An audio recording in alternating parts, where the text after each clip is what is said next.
the Lord is reminding you, it is important, the places where you're spending your time.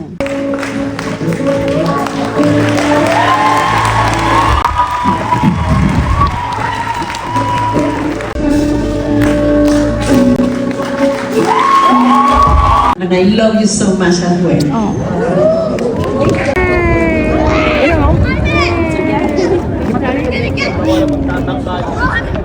Good morning guys! Happy Saturday! So today is wala kaming church pero pupunta kami sa women's conference and it's my first time to attend women's conference and I'm excited kung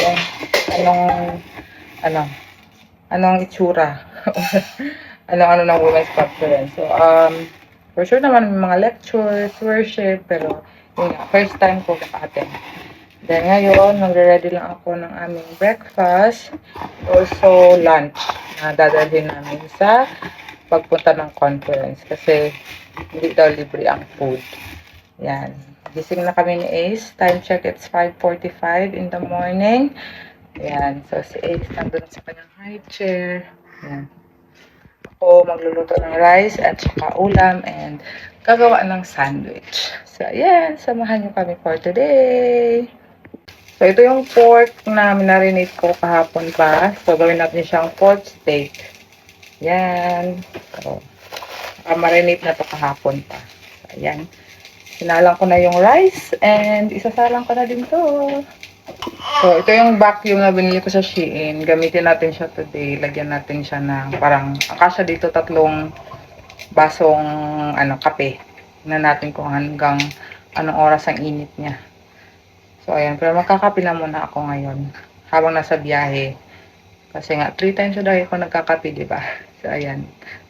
Try natin siya. I-test natin siya for today. Ayan. Ayan na guys. Ang rice. Yung ham para sa sandwich. Sabi yung pork steak. Sana umabot guys. Kasi 7:30 sisanduin na ako. Time check is 6 o'clock lang. So, ito na ang ating sandwich na may ham and cheese and mayo. Gawin pa rin ang paluluto. So, kasi yung kape ko, okay na. So, ito rin natapos natin. Gusto yung isa. Dalawa sandwich. Isa kayo ito, puro kape yan guys. Ayan, parang luto na siya. So, isa may iyak ba? Hey, love you na. Luto na to. Umiubo pa si Ace. Ready na din ang rice.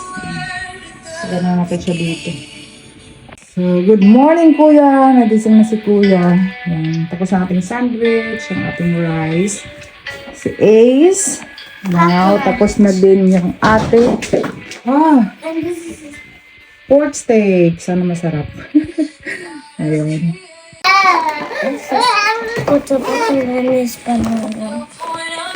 Pack lunch ni Ace. So, ayun guys. Naka-makeup na tayo. Naka-ayos ng buhok. Ito yung ating OOTD for today. Yan. Nagkintay na tayo ng sundo. So, ayan. Hindi na ako naka-update kanina. Dumating si Dada. Kaya nakagalaw ako. Siya ang naghawak kay Ace. Yan. Let's go!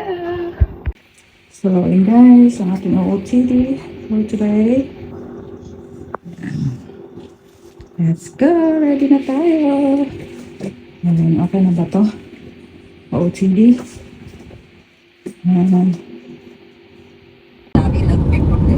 Oo, ano siya, may isang araw siya na wala talagang tulog. Isa lang. Friday. So, yun. Sabi ko, mag-ano pa naman tayo, church na ano. Ito na kami guys. Ayan yung hall.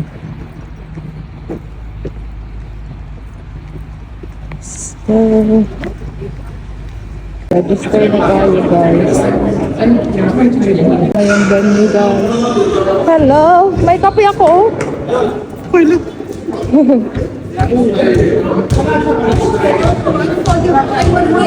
When he was tempted. But you've got to know the scripture, you've got to know the whole thing to not let him manipulate that.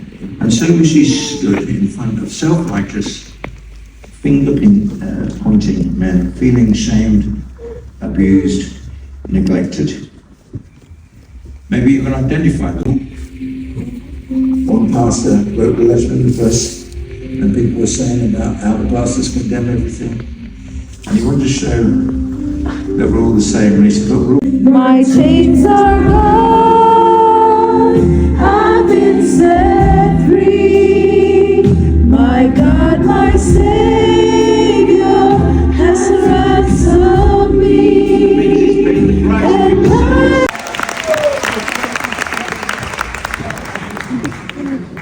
Thank you very much. I have all my team here. Thank you guys for your help. At some point, I said, "Oh no, I'm tired. You know, Friday, the whole Saturday, it's a bit too much." But today, the Lord is reminding you, it is important the places where you're spending your time.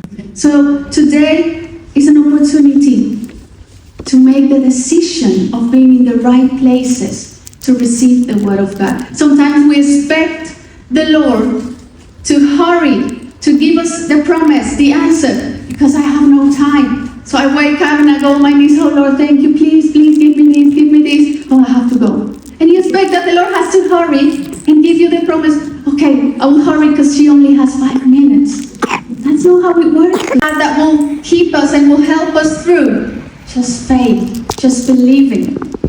So we don't know how long it will take, but if we go to Matthew 13, I'm not going to read it here because it's quite long, but if you see in Matthew 13 and other Gospels also, Jesus spoke about different soils with the God of the promise. She wasn't just receiving a promise, she knew the God who is faithful. She encountered that faithful God that is not about your circumstances and what you go through, but she encountered the one who is faithful. Say faithful. Faithful. He is faithful. It's not about us. She declares that her laughter comes from God. He said, "God has made me laugh." She didn't say, "Isaac has made me laugh."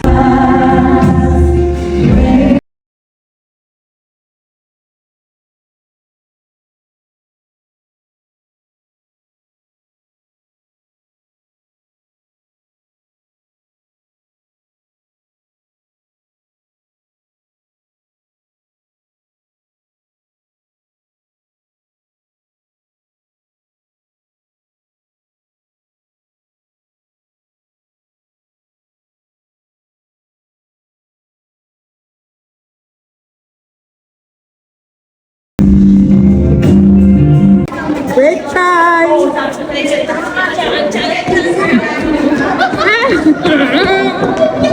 Nakakay. gonna have physical food this morning or physical drink. We're gonna receive. Sorry that Work of the Holy Spirit and without any human father. I will tell you, Oxford University theology, doing what the Lord called us to do, making disciples. That is why the Lord is preparing us as well in this conference. Last time Pastor Geraldine started to prepare the women to fulfill their purpose, not like from nothing, no, from a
what can happen in your life when you believe the word of God.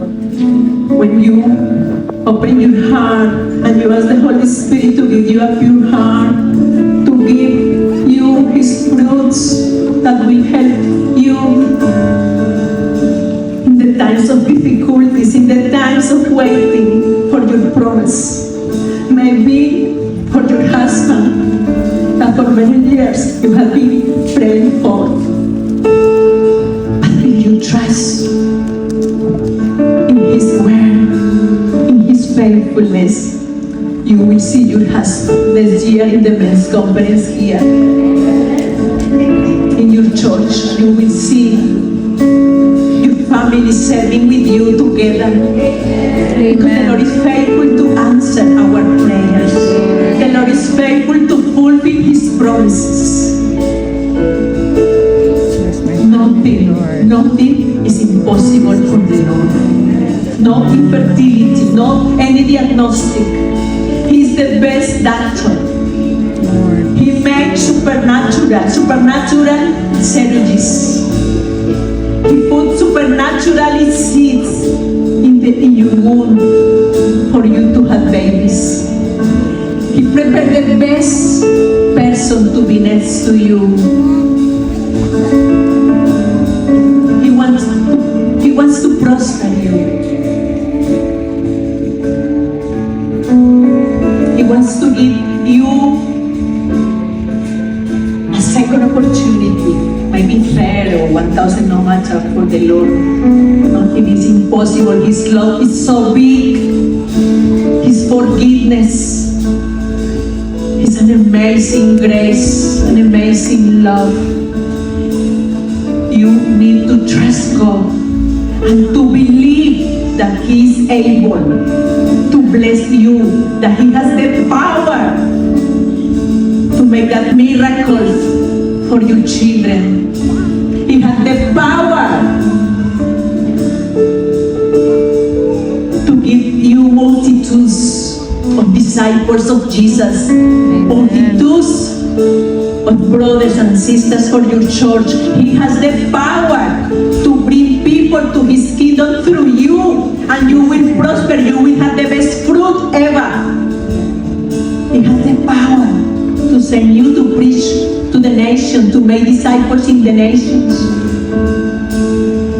He has the power to put you that desire to serve God and to enjoy to serve the Lord, because that is the best thing that can happen in our lives. That is real riches. You are more than able. Tonight the Lord can do. There is no other name. Jesus, you are worthy. Let's stand together. You have been the friend to never let. And break time na namin, alauna. Balik kami na alas 2. Ayan. Ang ganda ng cherry blossom sa labas. Ayan, cherry blossom. Saan na sila? Kakain na kami ng dinner namin. Good! Ayan, kakain na. Tom Jones na. Yan, balik na ulit kami. Kumain. 3 p.m. Ang venue naman. Spot for us as women in our women's conference, and for me it's a great privilege to enjoy every talk, to be part, to see every one of you receiving, to enjoy the worship, to enjoy to see what the Lord is doing. But the Lord has more in store for us. And also I want to say thank you to the ladies in South Africa so much for who you are and for everything the Lord is doing through your life, because you are a diligent woman, you are a woman like the Proverbs 31 speak about, and I love you so much as well. Holy Spirit who will testify to our spirit for that result of transformation. Not on the information that we receive, but how with the dynamics of the Holy Spirit, that when the Word of God comes with the Holy Spirit and us receiving, because we want to receive first the power of the Holy Spirit and the Word of God, now it becomes transformation. So there's a great dynamics that we need to understand so that we will know how to respond clearly to the Word of God. Amen? Amen. Because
Oo nga.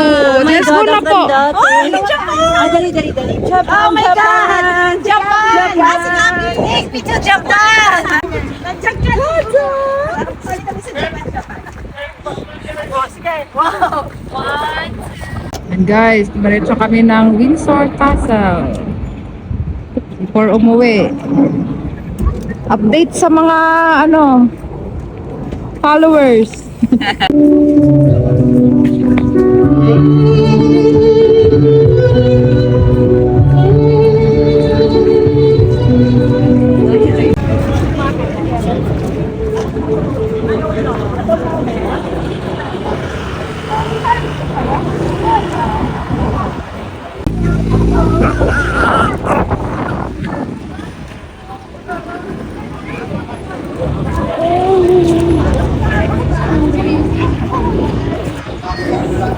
Yan ang Windsor Castle.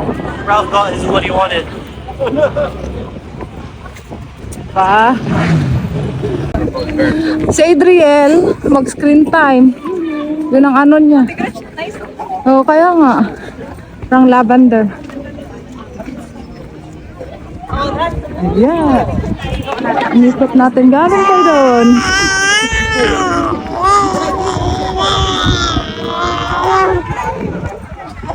Yan yung entrance. Visitor entrance. Sorry po.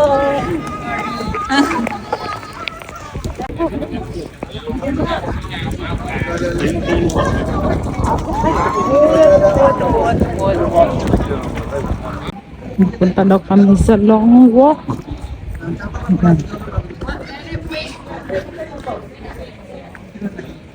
Ito pala yung walk.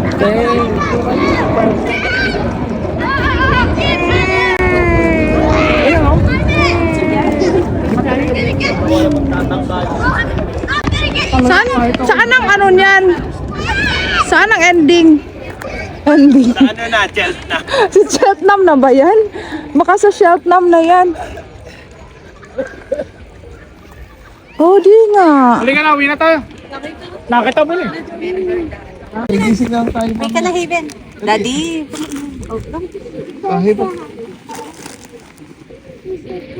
May Spanish bread. Hmm.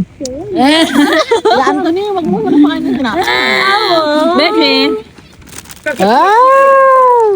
Nakakain na. Dahil si tita pa. Anak, kung ka, oh. Laro kayo. Halika na, tayo na.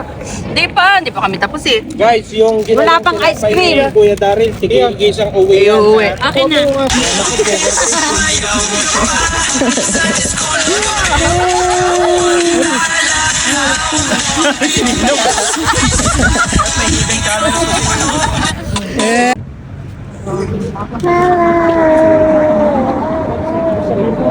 Hello.